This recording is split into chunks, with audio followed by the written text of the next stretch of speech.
Zingaro, voglio vivere come te. Povero Zingaro, sono pieno di tosse secca, catarro, gola irritata. Porca miseria, io speravo tanto fosse Covid, perché così almeno me lo levavo dalle palle, perché quasi tutti i miei amici, ma anche i parenti, non hanno avuto niente, ha detto giusto un po' di spossatezza che erano positivi. Porca miseria, ho detto magari io, a parte vabbè, una delle mie sorelle aveva anche un po' di placche in gola, quindi un po' di fastidio alla gola. E niente, sono andato a farmi il tampone, ho detto porca puttana, negativo. Ho detto ma vaffanculo, era la volta buona che mi toglievo dalle palle tutta sta ansia e tutte ste tragedie per sta influenza. E invece purtroppo ho uno dei motivi per i quali non mi sono fatto il vaccino, perché sai, io sarei un pro-vax, no? Perché adesso che sei anche a ste sigle, no? Che mi par quasi modelli di automobili. Singano sarebbe un pro-vax, certamente. E quando poi la gente gli dice ma è sperimentale, ma grazie al cazzo, Dio caro, tutti i vaccini in te storia dell'umanità gli stai sperimentali, appena inventati, ovvio che gli sperimentali dopo qualche anno o qualche decennio ovviamente gli picchi approvati in quanto sperimentati su a pratica, ok? Cioè non è che possono sperimentartelo in laboratorio, purtroppo certe cose nel mondo materiale devono essere sperimentate proprio su larga scala, in quanto siamo ognuno diverso dall'altro, hai capito? E allora tu mi dirai sì, ok, ma non ha senso quello che dice, perché te allora non ti sei mai fatto il vaccino?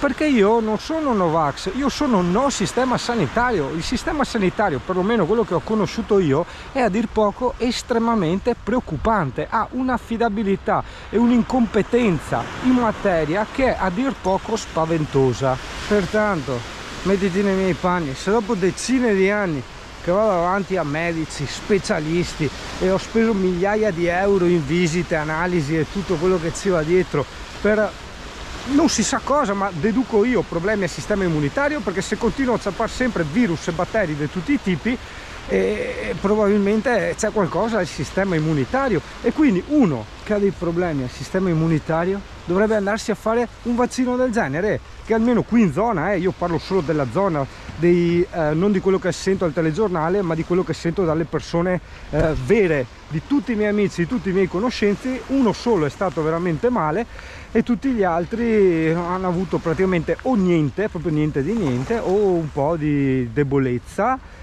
E al contrario invece chi ha fatto il vaccino c'è chi è stato veramente molto male, ma gente anche sportiva e ben messa, insomma. Questo per dire che come sempre non ho la verità in tasca, ma neanche le catene al piede per dover sottostare a ideologie vendute dai telegiornali piuttosto che dal medico di turno, che ho visto, ripeto, ho visto, ok, opinione personale, punto di vista personale, visione personale, non contano meno di niente. Pertanto ripetiamo a voce alta, Singano non ha detto le cose come stanno, no?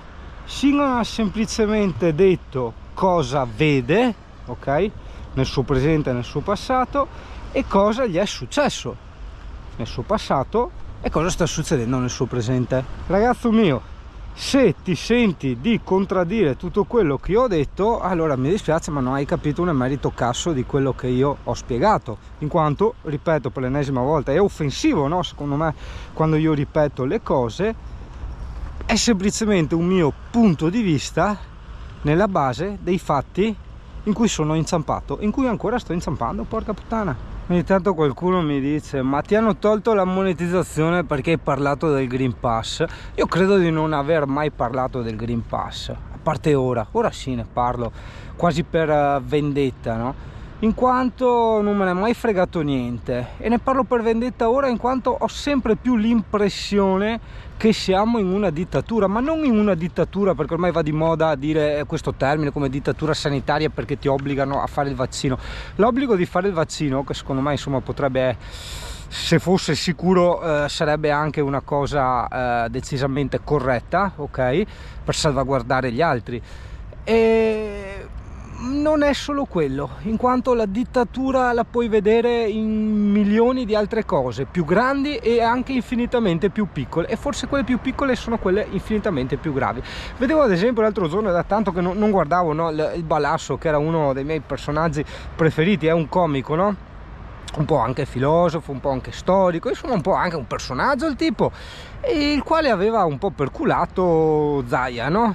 Che sei uno dei magnaschei qua del Veneto, e sembrerebbe che sto qua gli ha fatto causa. Cioè vedi, tu non puoi neanche parlare, menzionare, ragionare, che da serie te manda guardie a casa, no? Come se diceva un film del Medioevo. E dimmi te, ragazzo, così dalla punta di questo pontile, se non è dittatura questa. Oppure anche, mi ricordo quella volta, che vado ancora avanti a bestemmiare dopo tantissimi anni, che ero a Jesolo in Smart. Dietro nel baule della Smart avevo 2 cani, uno mio e uno da dare in adozione, perché una volta avevo un'associazione di volontariato, e porca puttana, mi ferma la municipale, mi dà una multa di 300 euro perché avevo i cani dietro senza kennel. Tra parentesi, se avesse avuto un cervello il personaggio avrebbe potuto calcolare che era impossibile far stare un kennel nel baule di una Smart, ok?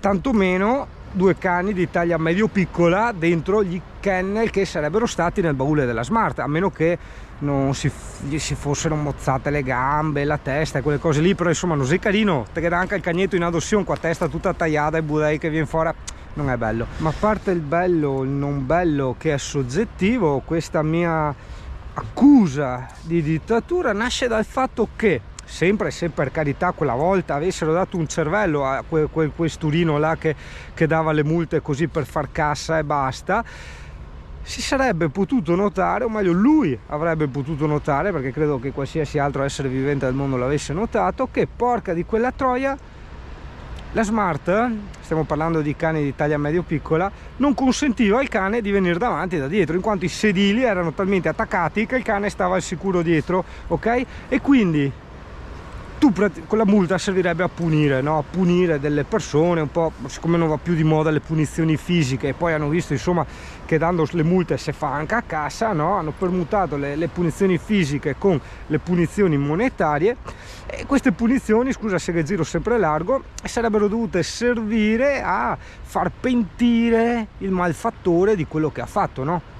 Perché come gli resta il dolore, non so, delle frustate, gli resta il dolore dei skate che manca in tal portafoglio, e dice ah ok, no, non lo farò più perché mi ricordo il dolore che sto provando. Ma porca di quella troia, cosa c'è stato di sbagliato nel portare 2 cagnolini dietro a una Smart? Cioè 2 cagnolini che non avrebbero potuto stare davanti.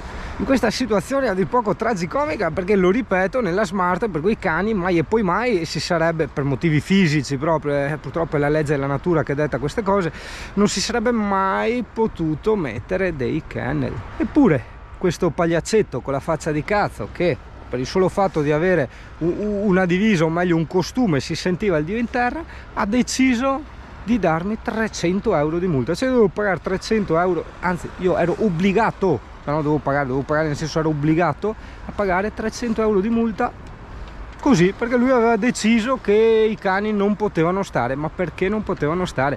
Se il cane era davanti, mi saltava nei piedi o nelle mani mentre guidavo, cazzo, aveva anche ragione, cioè metto a rischio la vita degli altri, porca puttana. Lascio il primo a dire can del porco, ha ragione il tipo, ma è da sequestro anche della patente secondo me sta roba. Ma ok, tendo a ripetermi. Quando tendo a ripetermi in Italia significa che sono particolarmente incazzato. Comunque il succo l'hai ricevuto, e questi sono 2 esempi dei milioni che potrei darti, che vedo ogni giorno. Sì, esatto, che testimoniano che siamo in dittatura.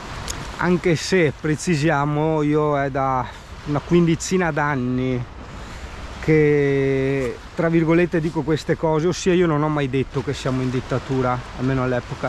Io ho sempre detto che è blasfemia dire, bestemmiare democrazia quando ciò che viviamo è chiaramente un'oligarchia, ossia il potere messo in mano a dei pochi, una sorta di monarchia, ok? Una sorta di dittatura, però non messa in mano a una persona sola come magari hanno fatto in Corea, ma a un gruppo di Magnaskai e non sappiamo neanche chi sono, se quello è bello.